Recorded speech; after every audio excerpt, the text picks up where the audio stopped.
Thank you very much, Eva. I thought time was flying. I didn't notice myself how time ran because it was so interesting to listen to you. Thank you very much for giving us this overview of some of the activities that you were involved with when you worked in West Africa with ICRISAT. With that, I would like to open the floor for discussion. Maybe if you can get out of your presentation for the time being so that we can see each other, that would be super. Okay, and we have got a number more people coming into the presentation. So welcome for everybody who joined during the presentation of Eva's. The floor is open for discussions, questions to Eva. And I also have a few, but I would like to ask others to go first. If there are any hands up from somebody. Tan, yes, please. Yeah, thanks a lot, Eva. It's very interesting for the people, someone like me, new to West Africa. I have two small little questions that for the understanding. You said the man and the woman, they are planted in the different plot. But if I understand from the different, I don't know how is the ownership of the woman in the plot. Because I understood that in most of the cases, women don't own the land. That is, I just wanted to know. And the second point, you mentioned that the women is actually depend on the seed of the man. How could it happen? Just for understanding, because as I said, I'm new to West Africa. Okay, no, welcome. Do you want me to answer right away or? Yeah, okay. I think we can. Yeah, land ownership in this area of West Africa is governed by land use rights. So there's no cadastre and there's no fixed land ownership as such. This land use right in the Bambara culture means that larger family units are actually allocated land by a village head. And then within the family, it's the head of the family that allocates land to the members. And the families are large family units. They can be up to 60, sometimes even 100 people. And they are composed of nuclear families. So each head of a nuclear family will also get their own plots, and women get their own plots and like that. And so that means the women plots rotate actually. Yeah. So nobody has really fixed land, and everybody has to work on these family fields because that's where the main staple for food security is being produced.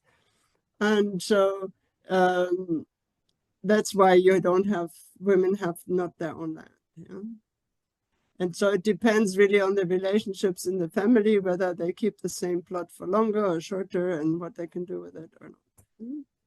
And then your other question was, sorry. Yeah, so the second question is, you said the seed. Oh yeah, the seed. Yeah, is why because that is because there's really no marketing of seed. So women sometimes, because sorghum is not their main crop very often, they don't keep always their own seed. But what we observed, the women who participated in the trials actually kept a lot more their own seed and became actually seed sources for other women. So working with these women groups on variety trials, then these groups often also went towards commercial seed production to sell as part of the cooperative. And also kept many of them also did, even if they didn't go into producing certified seed, they kept seed from their own variety trials and became actually seed providers. So this group work then really changed that situation. But because traditionally there's no seed market, that way they were mostly getting it from their own husbands. Oh, okay. So this is basically independent, that they can have the harvesting. Yeah. And the collaboration that way really changed that for many women who participated in this group work.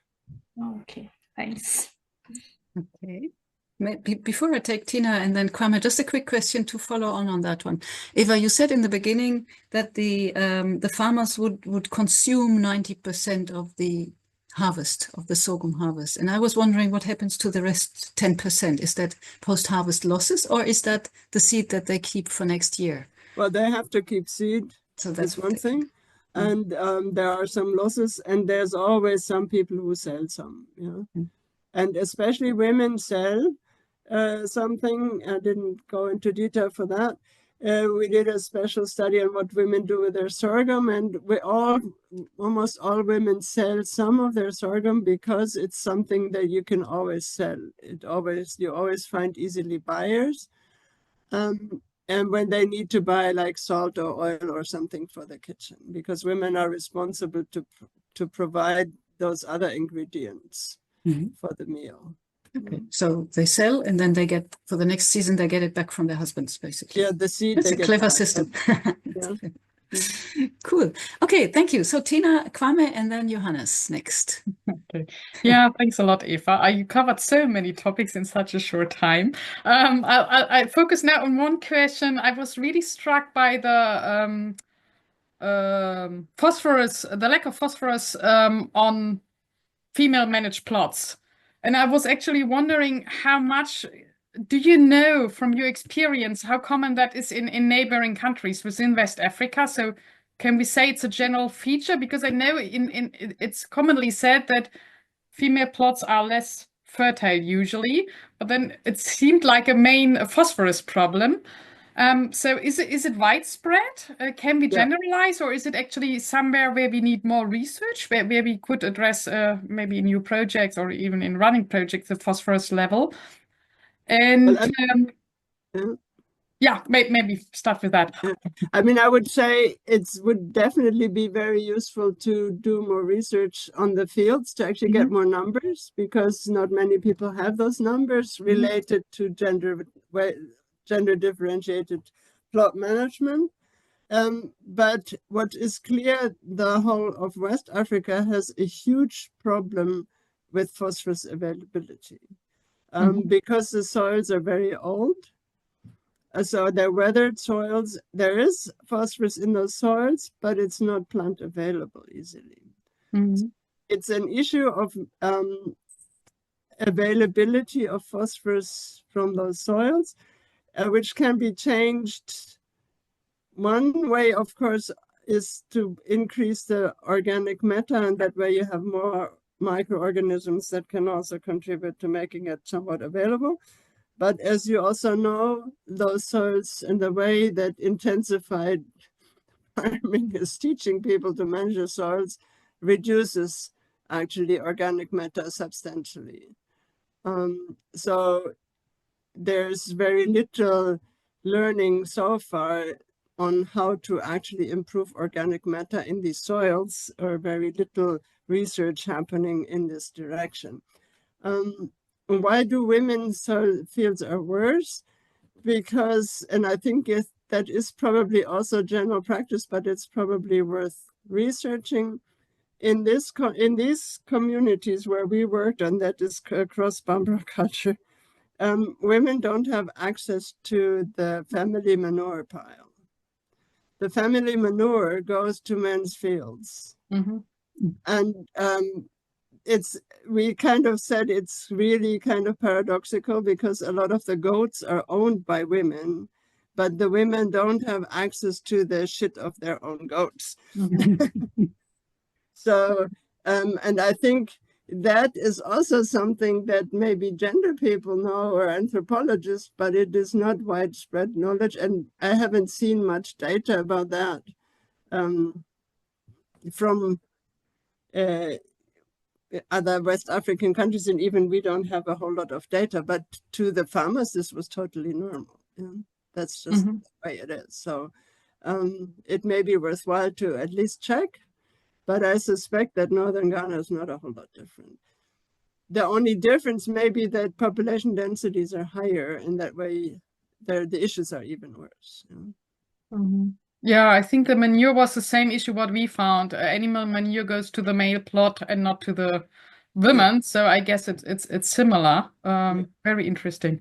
Well, I shut up to. But You can come back for a second round, Tina, exactly. if we have time. Yeah. Okay. Cool. Kwame, please, you're next in line. Welcome. Thank you so much, Hannah, and thank you, Eva, for the nice presentation. Indeed, I was a bit distracted along the line, but I tried to follow as much as possible. Very interesting presentation indeed. Thank you for the nice work. We are currently involved in one project. It's called a Points Project. And we are looking at the level of adoption, at least trying to see if we can incentivize the adoption of some sustainable land management practices. And look, one thing we are doing, especially in northern Ghana, is to use innovation labs, or in which we try to involve, farmers and other people within the value chain. Listening to you and seeing the volume of work you did on the ground, especially, practical-based work you did with the people on the ground for them to see things for themselves. It's, well, it already makes me see some kind of lapses in what we are doing, especially because we do not involve the farmers as much as you did. So this is just a comment. I have learned a lot from your presentation, and this is probably going to go into our future planning. Thank you very much. Welcome. And yeah, I think I don't know that much about Northern Ghana, but it seemed to me always that in Francophone countries, the farmers are better organized. There are more local structures, more organizations. And maybe that's one way you can also work in Ghana, is to encourage people to work more in groups and learn in groups. And for land management, I think that will be very critical. Thank you very much. Maybe, sorry, Johannes, I just jump in quickly. The chair's privilege. Because I also wanted to follow up on Kwame's observation and ask you, Eva, how did you access the farmers? You were working with ICRISAT, so with the International Research Institute. Did you work with local government extension officers? Did you work with local NGOs, or did you go into the field to the farmers directly? Everything. We just tried the different ways when we joined, because it was very clear we need to learn from farmers what's going wrong. And so we tried all the avenues. In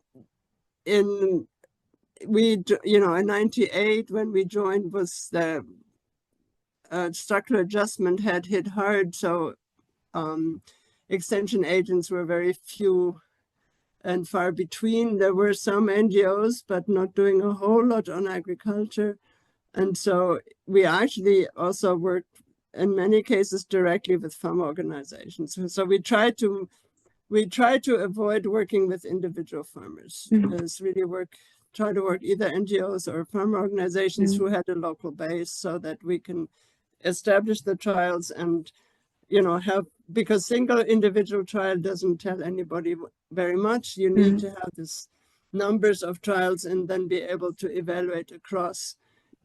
Not only the scientists, the farmers themselves need to see the range of responses, so to facilitate that. Thanks. So Johannes, your turn now. Yeah. Okay. Thank you, Eva, for the nice presentation. It was really, mind-breaking in a way to see that often we say just, should focus on seeds, but it was not really clear how important it actually is. From Ghana, I just brought along this memory. They were saying, farmers should use improved seeds, should use hybrid seeds, but hybrid seeds are totally not possible to use again. And you were mentioning, farmers like to seed again. So what is your opinion about that, to bring hybrid seeds into systems of smallholder farmers? Yeah, it's a nice paradox that also evolved in our case, and I didn't present you the data, but I put some of the references in the list that you'll get with the presentation. No, we actually developed hybrids with those farmer groups. Main reason yield is the most important trait if you want to overcome food insecurity. And you need yield with all these grain qualities. So we actually explored, can we breed hybrids with this local race that nobody has done before? And so we found hybrids from this local race, and farmers were really excited about those yields, and the qualities were there. And the hybrid parents were actually some of our best varieties. So what happened was we had already started with these farmer groups and cooperatives to start producing certified seed for the varieties. So there was a sort of a group of people who are already familiar with needs for certification and keeping varieties pure and stuff like that. What happened was that because everybody is food insecure, it's very difficult to say I'm dedicating a whole field only to seed production. So even for the varieties, farmers would only sell a proportion of what they produce as seed, and they will keep as much as they need for food. So yeah, we may have a lot of hectares of seed production, but we may only get a few 100 kilos from each hectare for seed. So it actually worked very well to say to people, here's your variety X.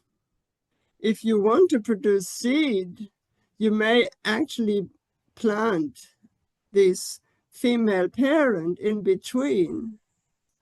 And what you harvest from that female parent will be hybrid seed that you can sell. What you harvest from the other variety, which is your male parent, is for your home consumption. And this worked extremely well because we let farmers choose basically how much cash crop they want to introduce into their food crop. And that way, hybrid seed production took off because the remuneration for the hybrid seed production was better than the other seed production. And the yields of the hybrids were better. So people actually then started buying bigger quantities. So the whole seed business thing worked for the farmers on that same way that it works for other people. But the other interesting thing is which one of the hybrids is the most widely adopted hybrid, and that continues. There's one hybrid that has actually very little loss in yield if you grow the F2. We tested all the hybrids because we knew that people would keep seed. Yeah? So before we released the varieties, we actually tested F2 yields, the saved seed from those hybrids to see what happens if people grow that stuff. And it turned out that some hybrids one hybrid has almost no loss, and the other couple of hybrids had very little reduction of yield in this following generation. And only one hybrid really lost severely, which was not the most popular one, luckily. So in that way, farmers chose that hybrid that had the lowest yield reduction, and you can talk to them now, they will say, oh yeah, I'm growing this one because I can keep the seed for 2-3 years and grow it again. And that hybrid turned out to be the one that had also the best food yield, by the way. So it is possible. Thank you. Yeah. Cool system to combine like hybrids and non-hybrids in the same field. Yeah. I think that's a cool idea. Super. I mean, any hybrid seed production is like that you have to have these two parents, but if you present Sure, it but like you that, have and it them was in a very different cute way. that one of the farmers, once we had a visitor there, he came with his wife and he said, yeah, so for him, this is the crop for him, and then the female parent is for his wife, she can sell it. Very nice. Okay, we've got a question by Diane Kumba. Please go ahead. Hi, Marina, nice to see Thank you. you, Hannah. Hi, Eva. Nice to see you too, and nice presentation. I have a question, just out of curiosity. You said you had discussions, particularly during the discussion on the development of food yield. Did you involve at the same time men and women? And did women had difficulty to express themselves in front of men? We generally hear that women sometimes cannot give their opinion when in presence of men. Is that correct? Yeah, it's correct. But in Mali, it wasn't so strong. We always tried to make sure that we held all discussions separately with women, especially initially. But in a lot of these organizations, in the end, the women groups became very strong. The women presented in front of men the results of their trials, the results of their seed production. They had men come and visit their fields. So it was, I think, actually, in a way, this was empowerment of the women in the process of this group work and working together and exchanging and being taken seriously and realizing that they're really making a contribution. Yeah, it's this iterative learning. Okay, and Anna, if you allow me. Yes, I do allow. Thank you. So also, I just wanted to ask related, I lost my idea. Sorry, I think I will come back. I lost what I wanted to say, sorry. All right, while you think about that, we have Peter. Hi, Eva. Hi, Eva. Thank you so much for the presentation. I really enjoyed it. I need clarification in two of your figures you presented. There was one you said women had higher yield compared to men, but then in the second, the slide that followed immediately was that women have lower phosphorus in their what do we call in their soil. So what could account for higher yields when they have soils that are poor? Mm-hmm. Yeah, I mean, Question. we I wanted didn't to always ask that question too.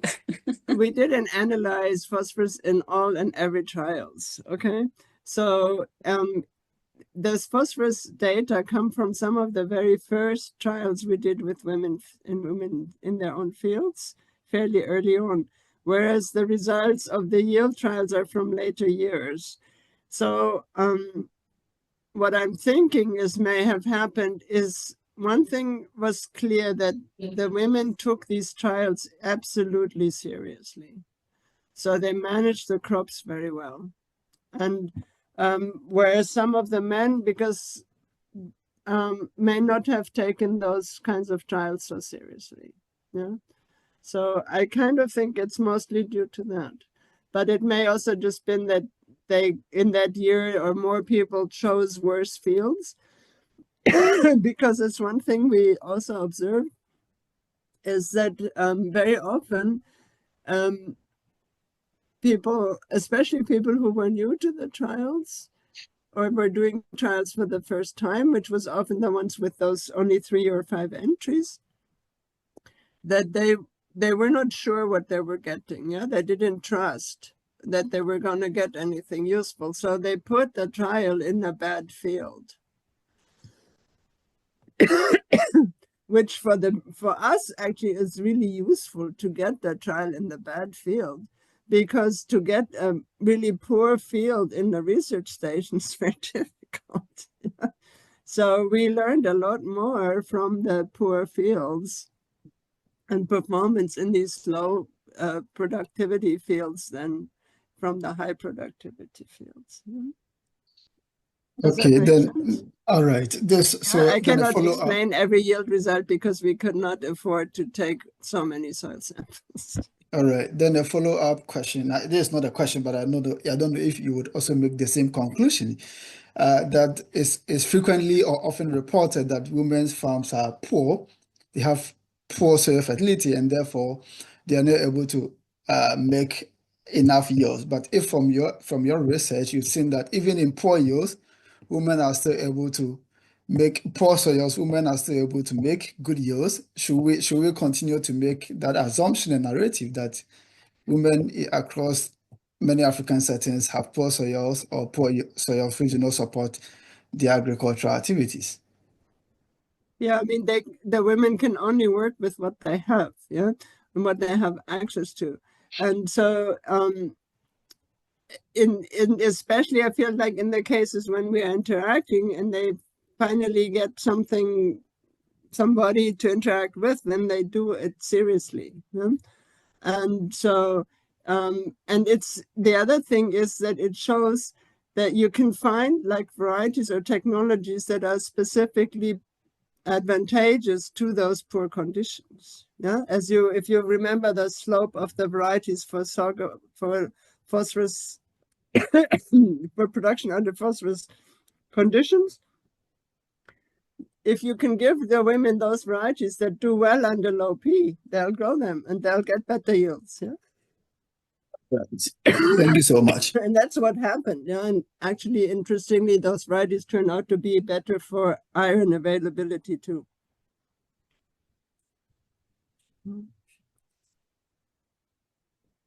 Okay, thank you so much for this one. Eva is almost losing her voice. I found my Thank you glasses. for being so patient. We have Diankumba, you've remembered your question, and let me just look around whether there are any more potential hands up. I don't see any, so Diankumba, yours is the last. Yes. Please do go ahead. Yeah. Eva, we generally hear that lands allocated to women in general are smaller as compared to the lands allocated to men.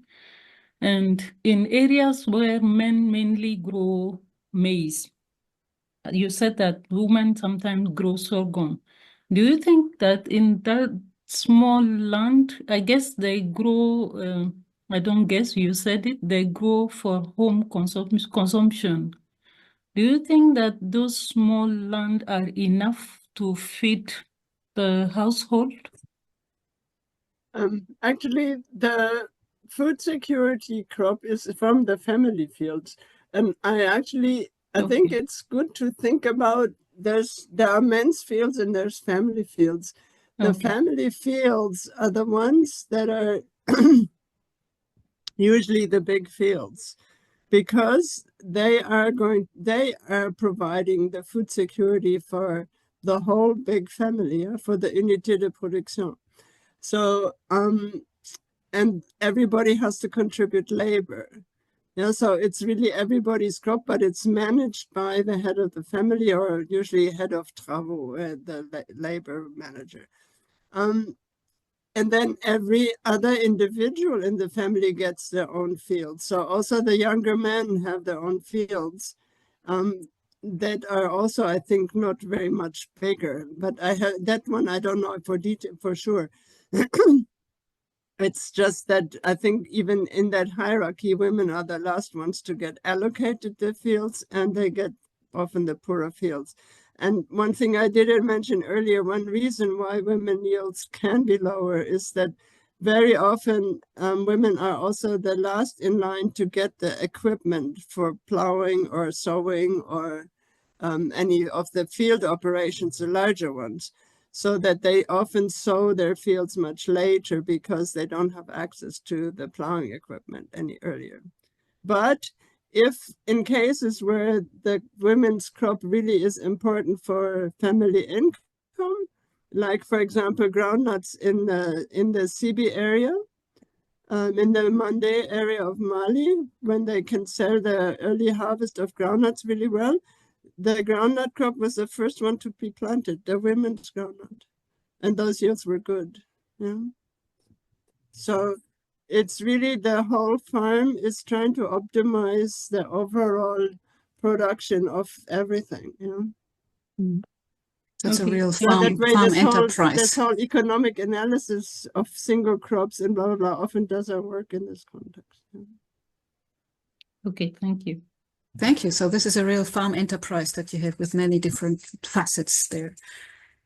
Yeah, okay. It's very complex because of these large family sizes. You know? Yeah.